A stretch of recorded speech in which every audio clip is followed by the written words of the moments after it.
Lecture number 1 for the personality unit.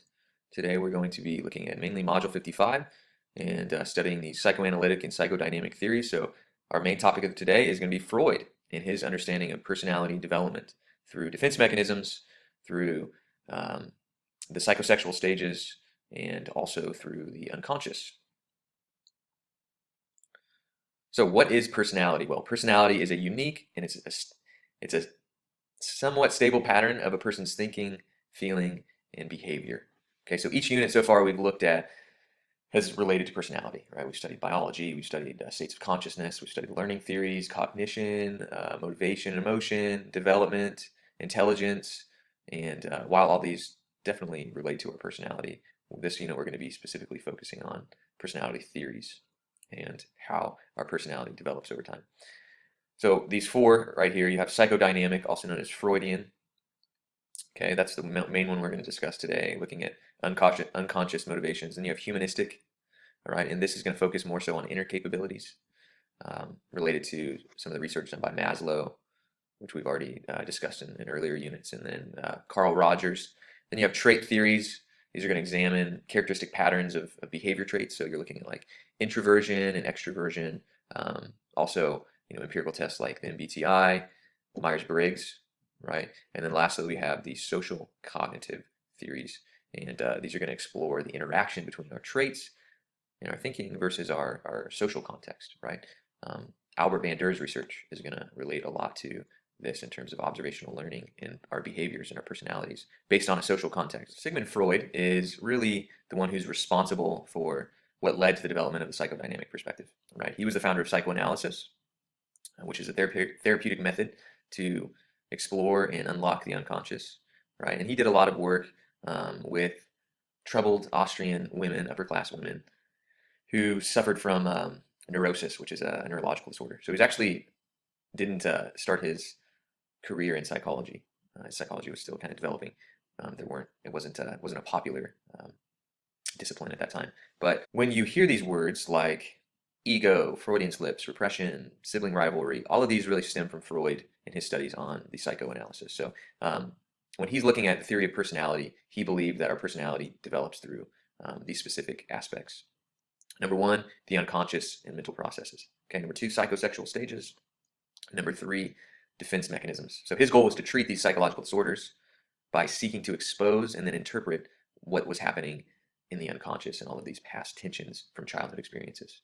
So a lot of Freud's discoveries in psychology are not actually very valid or reliable today, but they were influential for the development of this specific perspective.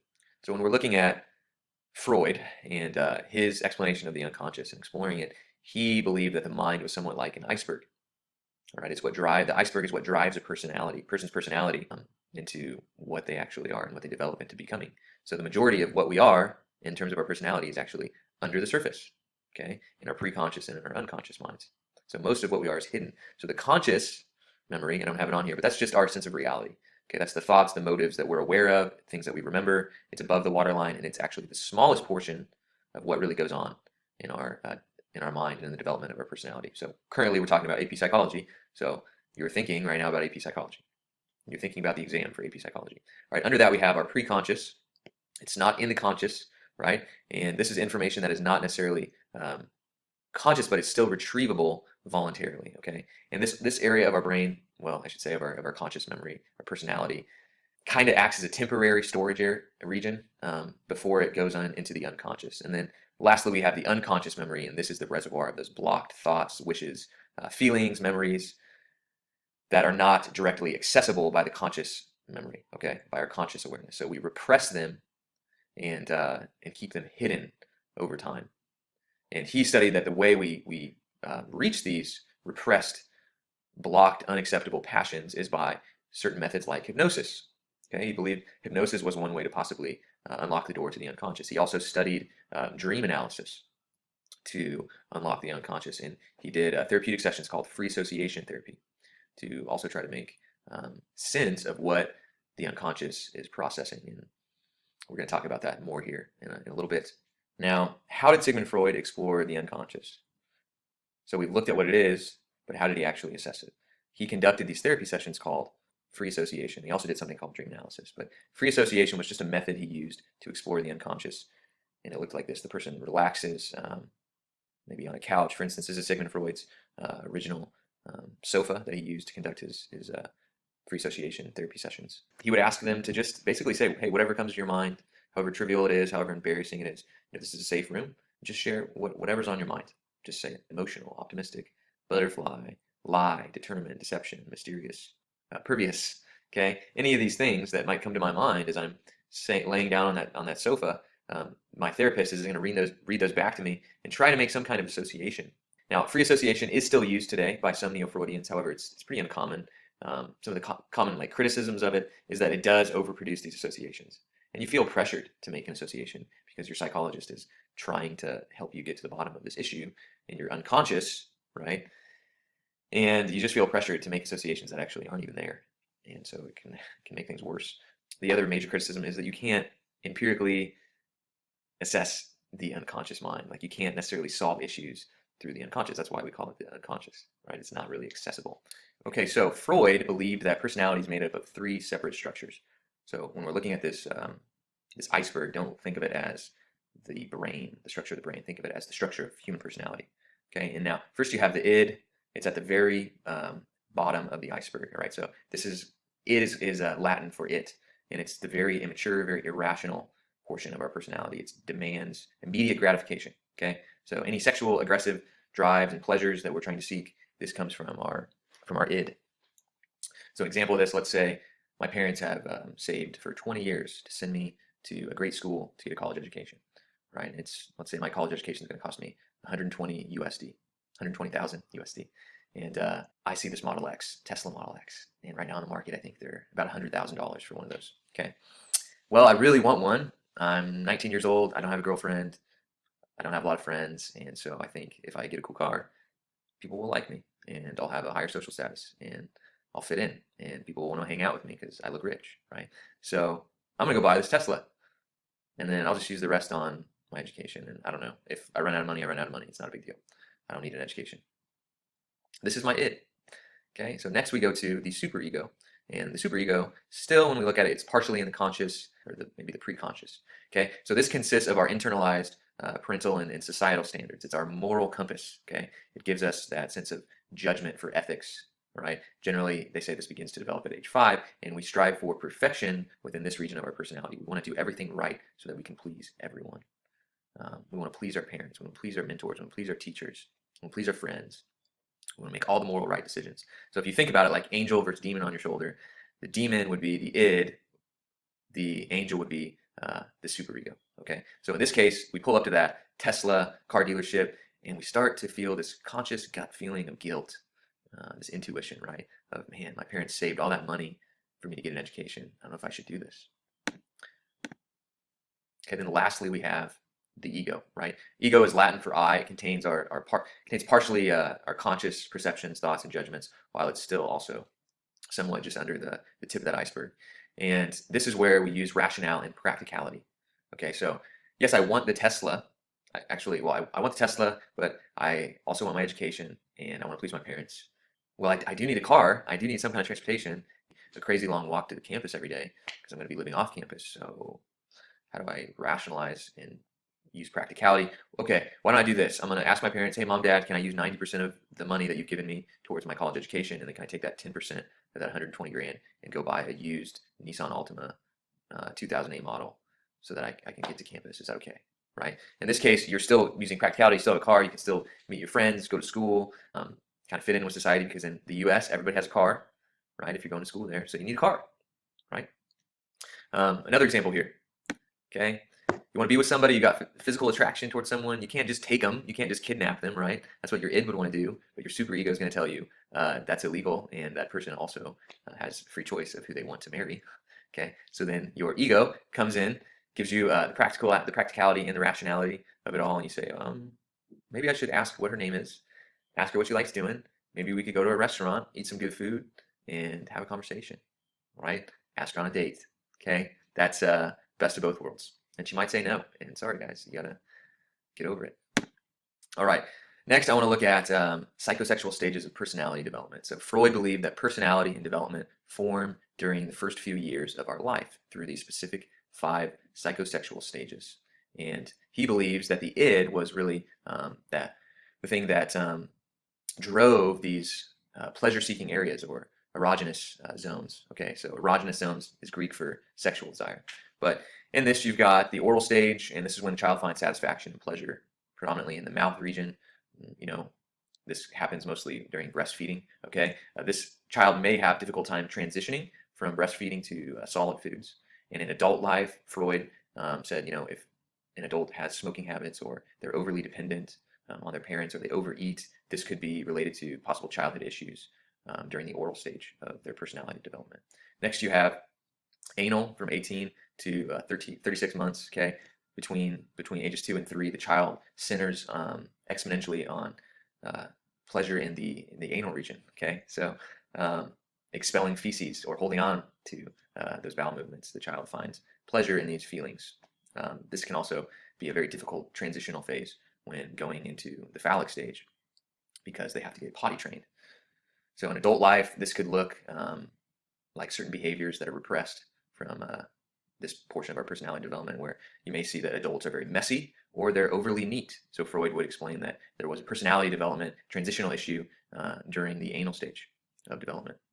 And then you have the phallic stage. Okay, happens from about 3 to 6 years old. Freud believed that boys tend to develop interest in their mother.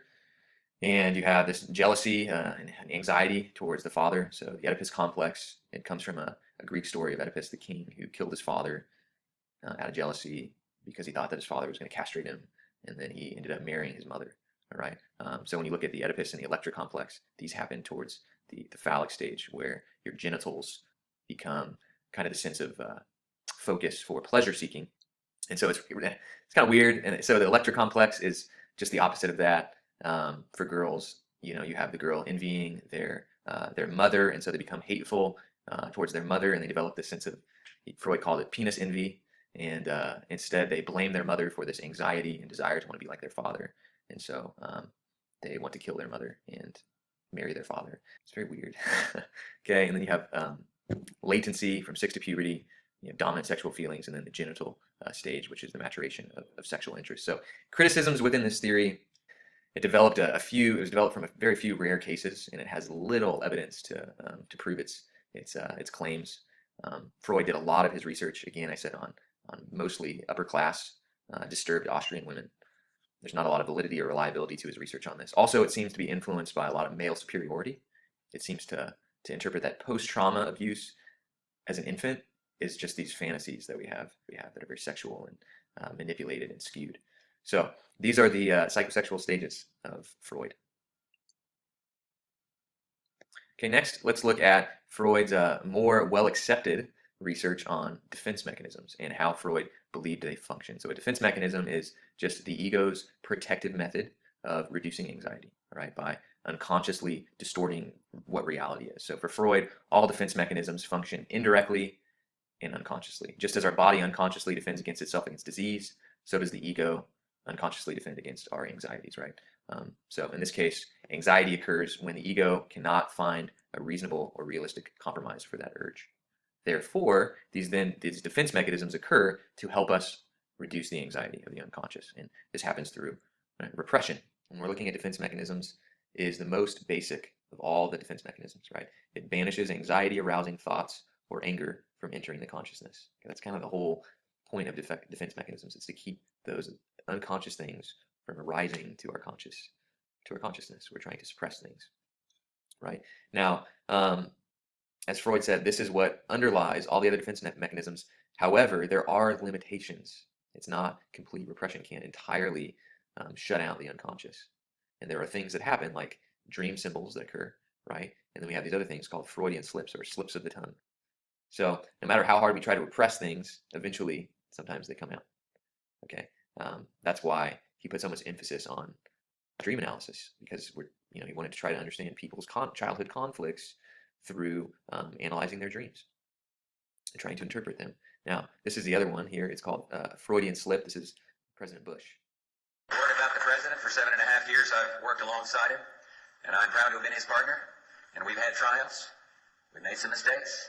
We've had some setbacks.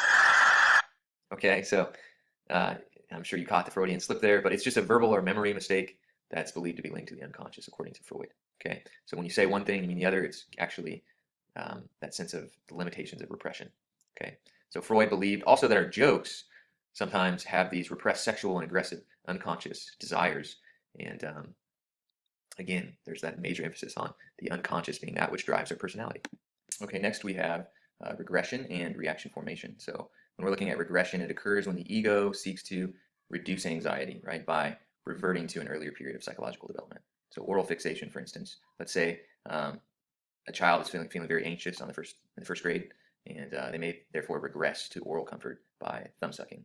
Okay, and then when we look at like reaction formation, this is when we defend ourselves against anxiety-producing thoughts or unacceptable urges by just reversing what we're thinking or what we're thinking to the opposite. Okay, I hate him because I love him, right? Or let's look at Mean Girls here for an example of what reaction formation looks like. Yeah, she's on crack.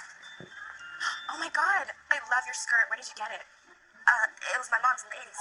Vintage. So adorable. Thanks. That is the ugliest effing skirt I've ever seen. Oh my god, I love your bracelet. Where did you get it? So are you gonna send any candy canes? No. I don't send them, I just get them. So, you better send one, biatch. Love ya. Okay, if you haven't seen Mean Girls, you should check it out. A lot of good psychological principles in there. Okay, next we have projection and rationalization. So projection, when we disguise our own impulses by attributing them towards others, right? So this is when I might say, I don't understand why that person doesn't trust me. Gosh, they really have trust issues. When in reality, it's me who doesn't trust myself, okay? Or maybe with a classmate or a peer or a coworker, I insist that that person dislikes me, but in reality, I'm not being honest with myself. It's me who doesn't like them, okay? It's me who has the problem with them. It's not them who has the problem with me. Next, we have rationalization. This is when we justify our explanations of the real, more threatening reasons for our own actions and outcomes through excuses, basically. Okay. Oh, we get caught cheating. Well, everybody's cheating, Mom. So why is it such a big deal? It's not that big a deal. You know, it's just a formative assessment. Okay. We rationalize. Maybe we don't get into the university that we want to after being rejected. Okay. And then we say things like, "Oh, I didn't even want to go to that university anyways. I really don't like California anyways. I'd rather go somewhere else." Okay, we rationalize, so we make these ridiculous excuses. We all do it, including me. Next, we have displacement and sublimation. So displacement is what occurs when aggressive urges are shifted towards a recipient who necessarily isn't the one that engineered the feelings originally. Okay, so for instance, let's say our parents are verbally abusive towards us. We may take this anger out on an underclassman at school. So let's say, you know, you see that happen in public schools in the US all the time. You see it happen here as well, just in different ways. Maybe not throwing a kid up on a locker and punching his face in, but this happens in the US. Or let's say just a kid, right? In elementary school, and maybe he gets in trouble with his parents, and so, or at school, he can't yell at his parents. So what he does is he kicks the dog, right? That child is going to then, therefore, take his anger and displace it on something or someone else that is safer for him or her to express it. Next, you have sublimation. This is when a person redirects the unacceptable urge to something that does have some social value, right? So it's usually aggressive behavior, like maybe some kind of fighting, boxing, kickboxing, Muay Thai, right? Jiu-jitsu. But you can also see it in other ways. You might see it in people's in art, right? Very disturbing, very violent pictures or paintings. Okay, and then lastly, we have denial. So denial is the refusal of the ego to accept the reality of a situation because doing so would produce unbearing anxiety, right? So if a spouse denies evidence of their partner's affair, right, this is after clearly seeing the evidence, they'll deny it, right? Or a woman may refuse to believe that she's pregnant after taking a pregnancy test. Okay, that's an example of denial. So these are the defense mechanisms. Okay, next we have